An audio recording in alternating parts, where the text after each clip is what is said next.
This is our bilingual classroom observation by Danielle Imlay and Madison Joyner. For our observation, we went to John Murdy Elementary School in Garden Grove, California. This school has a Vietnamese dual immersion program, and it's only the second dual immersion program in Orange County and the fourth in the nation. This program follows a 50-50 model throughout grades, and we got the opportunity to observe in a first grade classroom there. In the community surrounding the school, the city of Garden Grove is predominantly Asian with 42% of the population, Hispanic with 35.7% of the population, and white with 19.2% of the population.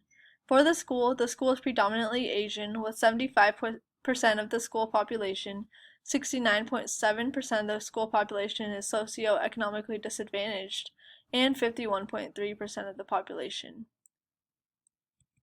At the observation, we did not get a chance to observe parent involvement. We came at the beginning of the school day, so we saw parents waiting at the pickup line with their children. However, when we were in the classroom, there were no parent helpers or volunteers. In the classroom that we observed in, language is only in Vietnamese. We observed during the Vietnamese time for students, and all of the signs in the classroom were in Vietnamese, and never in English. At John Murdy, students in the dual language immersion program switch halfway through the day. In the morning, the AM students receive instruction in Vietnamese first, and then transition into the English classroom halfway through the day. The other class begins in the English classroom and switches into the Vietnamese classroom halfway through the day. They are labeled as AM and PM. As the students were in their Vietnamese classroom during the time of the observation, the teacher spoke only in Vietnamese, even if the students spoke in English to her. While these students were first graders and most of them knew a lot of the Vietnamese language already, the teachers still used visual cues and pictures to model language use in Vietnamese. We observed calendar and we observed a grammar booklet that students were completing that had pictures, and the teacher modeled extensively with each activity that we did observe. For student language practices, the students' language practices were very unique. When speaking to their teacher, they would only speak in Vietnamese. If they were speaking to their peers in casual conversations, though, students would often speak in English to each other. We overheard one student say, "Tell it to me in English, I don't understand." While students mostly spoke in English together, they occasionally spoke to each other in Vietnamese.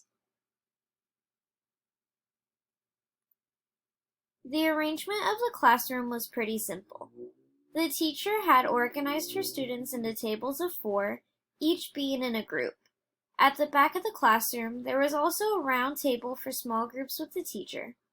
In the front of the classroom, the teacher had a large carpet area for students to sit near the whiteboard when going over sounds, sight words, and letters. On each table, there are 2 names at each seat. One name is for the AM student who receives Vietnamese first, and the other name is for the PM student who receives Vietnamese instruction second. Backpacks were kept outside, and each table had a little supply caddy that held crayons, pencils, glue sticks, and scissors. In the classroom that we visited, the signs that were all around the classroom were only in Vietnamese.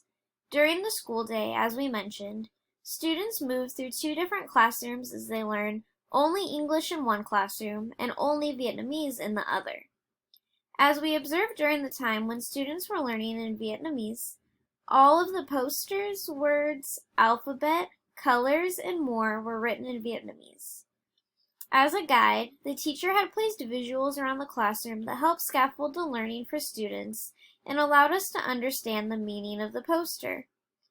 Pictured on this slide, we included a poster where the teacher had taped crayons on the poster with the name of the color in Vietnamese right next to it. The teacher also had a similar poster with school supplies taped on and the Vietnamese word next to it.